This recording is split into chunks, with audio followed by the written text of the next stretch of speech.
ഇന്നൊരു ഇഫ്താർ സ്നാക്ക് റെസിപ്പിയാണ്. Egg bites. പേര് പോലെ തന്നെ ഭയങ്കര ഈസി ആയിട്ടുള്ള ഒരു സ്നാക്കാണ്. അധികം ആർഭാട സാധനങ്ങളൊന്നും ഇതിന് വേണ്ട. അപ്പോൾ നമുക്ക് ഇതെങ്ങനെ റെഡിയാക്കുന്നതെന്ന് കണ്ടു നോക്കാം. ആദ്യമായിട്ട് നമുക്ക് ഇതിലേക്ക് ആവശ്യമായിട്ടുള്ള ഒരു ഫില്ലിംഗ് റെഡിയാക്കി എടുക്കാനുണ്ട്. പാൻ ചൂടായിട്ട് വന്നിട്ടുണ്ട്. ഇതിലേക്ക് വെളിച്ചെണ്ണ ഒഴിച്ച് കൊടുക്കുക.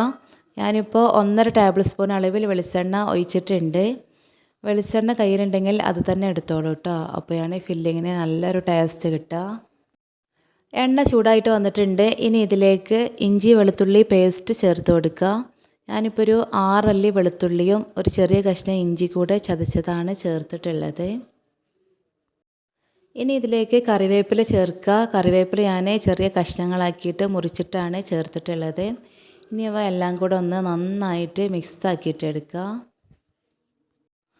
ഇനി ഇതിലേക്ക് ഒരു 3 സവാള ചെറുതായിട്ട് അരിഞ്ഞത് കൂടെ ചേർത്തിട്ടുണ്ട്. നന്നായിട്ട് വഴറ്റി കൊടുക്കുക. സവാള നന്നായിട്ട് വഴന്ന് സോഫ്റ്റായിട്ട് കിട്ടണം. ഇപ്പോൾ ഇതാ സവാളയൊക്കെ വഴന്ന് തുടങ്ങിയിട്ടുണ്ട്. ഇനി ഇതിലേക്ക് ആവശ്യമായിട്ടുള്ള ഉപ്പ് ചേർത്ത് കൊടുത്തിട്ടുണ്ട്. ഇനി ഇതിലേക്ക് പൊടികൾ ചേർക്കുക. ആദ്യമായിട്ട് ഞാൻ മുളക് പൊടിയാണ് ചേർക്കുന്നത്. 3/4 ടേബിൾ സ്പൂൺ അളവിലാണ് മുളക് പൊടി ചേർത്തിട്ടുള്ളത്. ഇനി ഇതിലേക്ക് മല്ലിപ്പൊടി ചേർക്കുക. ഞാനിപ്പോൾ 1/2 ടേബിൾ സ്പൂൺ അളവിലാണ് മല്ലിപ്പൊടി ചേർത്തിട്ടുള്ളത്. ഇനി ഇതിലേക്ക് മഞ്ഞൾപ്പൊടി കൂടെ ചേർത്ത് കൊടുക്കുന്നുണ്ട്. ഒരു 1/4 ടീസ്പൂൺ അളവിൽ മഞ്ഞൾപ്പൊടി ചേർത്തിട്ടുണ്ട്. ഇനി ഒരു 1/4 ടീസ്പൂൺ അളവിൽ കുരുമുളക് പൊടി ചേർത്തിട്ടുണ്ട്. 1/4 ടീസ്പൂൺ അളവിൽ ഗരം മസാല പൗഡർ കൂടെ ചേർത്തിട്ടുണ്ട്. ഇനി എല്ലാ പൊടികളും കൂടെ ചേർത്തിട്ട് നന്നായിട്ടൊന്ന് മിക്സ് ആക്കിയിട്ട് എടുക്കുക. ഈ പൊടികളൊക്കെ ഒന്ന് മൂത്ത് നല്ലൊരു മണം വരും. അതുവരെ നന്നായിട്ടൊന്ന് വഴറ്റിയെടുത്തിട്ടുണ്ട്. ഇനി നമുക്കിതിവിടെ കുറച്ച് സമയം ഒന്ന് അടച്ചിട്ട് വെക്കുക. തീ ലോ ഫ്ലെയിമിലാക്കിയതിന് ശേഷം ഞാനിതിവിടെ അടച്ച് വെച്ചിട്ടുണ്ട്. 2 മിനിറ്റ് സമയം വരെ നമുക്കിതൊന്ന് കുക്ക് ചെയ്തിട്ടെടുക്കാം. ഇപ്പോൾ ഇതാ കുറച്ച് സമയം കഴിഞ്ഞിട്ടുണ്ട്. ഞാനിതൊന്ന് തുറന്ന് നോക്കിയിട്ടുണ്ട്. നമ്മുടെ സവാളയൊക്കെ നന്നായിട്ട് സോഫ്റ്റായിട്ട് വന്നിട്ടുണ്ട്. ഇനി ഇതിലേക്ക് അല്പം മല്ലിയില പുതിനയില അരിഞ്ഞെടുത്തിട്ടുള്ളത് കൂടെ ചേർത്തിട്ടുണ്ട്. നന്നായിട്ടൊന്ന് യോജിപ്പിച്ചിട്ട് എടുക്കുക. അപ്പോൾ ഇതാ ഇത്രയും മതി. ഞാനിതിൻ്റെ ഫ്ലെയിം ഓഫ് ചെയ്തു കേട്ടോ. റെഡിയായി കിട്ടിയിട്ടുള്ള ഓണിയൻ മസാല ഞാനൊരു ബൗളിലേക്ക് മാറ്റിയെടുക്കുന്നുണ്ട്. ഞാനൊരു 3 കോഴിമുട്ട പുഴുങ്ങി വെച്ചിട്ടുണ്ട്.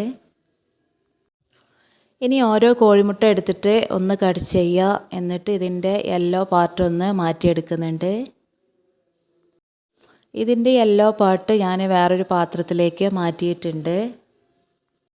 അപ്പോൾ അതാ നമ്മുടെ കോഴിമുട്ട ഈ രീതിയിലാക്കി മാറ്റി വെച്ചിട്ടുണ്ട്.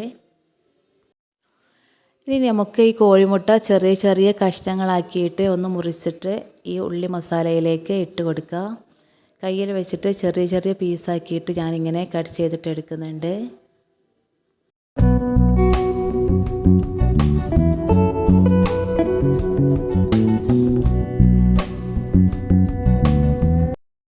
ഇനി നമ്മൾ നേരത്തെ മാറ്റി വെച്ചിട്ടുള്ള മുട്ടയുടെ മഞ്ഞക്കറി ഉണ്ടല്ലോ, അതിങ്ങനെ ഒരു ഫോർക്ക് വെച്ചിട്ട് ജസ്റ്റ് ഒന്ന് ഉടച്ചിട്ട് നമുക്ക് ഈ മസാലയിലേക്ക് ചേർത്ത് കൊടുക്കുക.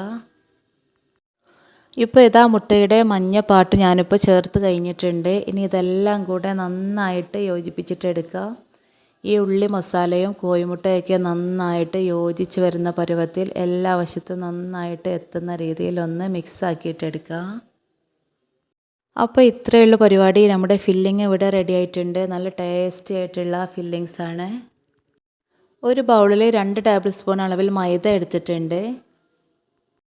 ഇനി അല്പം വെള്ളം കൂടെ ഒഴിച്ചിട്ട് ഇത് നന്നായിട്ട് ഒരു പേസ്റ്റ് പരുവത്തിൽ കലക്കിയിട്ട് എടുക്കുക. നമ്മൾ സമൂസക്കൊക്കെ വേണ്ടിയിട്ട് റെഡിയാക്കുന്ന ആ ഒരു മൈദ പേസ്റ്റ് ഉണ്ടല്ലോ, അത് തന്നെയാണ് കേട്ടോ ഇത്. ഇനി നമുക്കിത് റെഡിയാക്കുന്നത് എങ്ങനെയെന്ന് കണ്ടു നോക്കുക. ഇത് റെഡിയാക്കാനായിട്ട് ഞാനിവിടെ സമൂസ ഷീറ്റാണ് എടുത്തിട്ടുള്ളത്. ഒരു സമൂസ ഷീറ്റ് എടുത്തിട്ടുണ്ട്.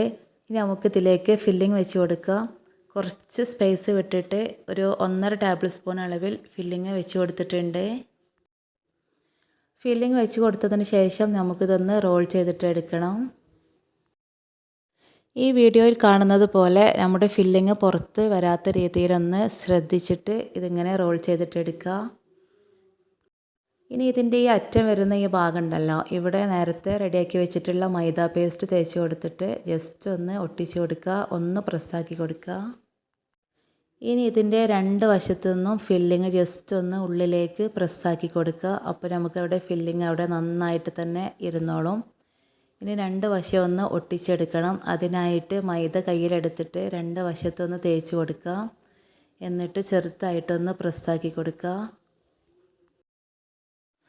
രണ്ട് വശവും നന്നായിട്ട് തന്നെ കൈവച്ചിട്ട് പ്രസ്സാക്കി സീലായിട്ടുണ്ടെന്നൊന്ന് ഉറപ്പ് വരുത്തണം. അല്ലെങ്കിൽ എണ്ണയിലേക്ക് ഇടുന്ന സമയത്ത് എണ്ണ കുടിക്കാനൊക്കെ ചാൻസ് ഉണ്ട്. ഇതിങ്ങനെ കാണുമ്പോൾ ഭയങ്കര പണിയായിട്ടൊക്കെ തോന്നും. പക്ഷേ ഉണ്ടാക്കി തുടങ്ങുകയാണെന്നുണ്ടെങ്കിൽ ഫസ്റ്റ് മാത്രമേ കുറച്ചൊരു ബുദ്ധിമുട്ട് തോന്നുള്ളൂ. പിന്നെ രണ്ടാമതൊക്കെ ആകുമ്പോഴത്തേക്ക് നമുക്ക് വളരെ ഫാസ്റ്റായിട്ട് ഇത് റെഡിയാക്കിയിട്ട് എടുക്കാൻ പറ്റും. ഒരു 10 മിനിറ്റ് സമയം കൊണ്ട് തന്നെ ഉണ്ടാക്കിയെടുക്കാൻ പറ്റുന്ന ഒരു ഈസി ആയിട്ടുള്ള സ്നാക്കാണ്. ഇഫ്താർ സമയത്ത് വെറൈറ്റി ആയിട്ടൊക്കെ ഉണ്ടാക്കി നോക്കാൻ പറ്റുന്ന ഒരു ഐറ്റമാണ്.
അപ്പോൾ ഇതാ എല്ലാ സ്നാക്കും ഞാൻ ഇതുപോലെ റെഡിയാക്കി വെച്ചിട്ടുണ്ട്. ഇനി നമുക്കിത് ഫ്രൈ ചെയ്തിട്ടെടുക്കാം.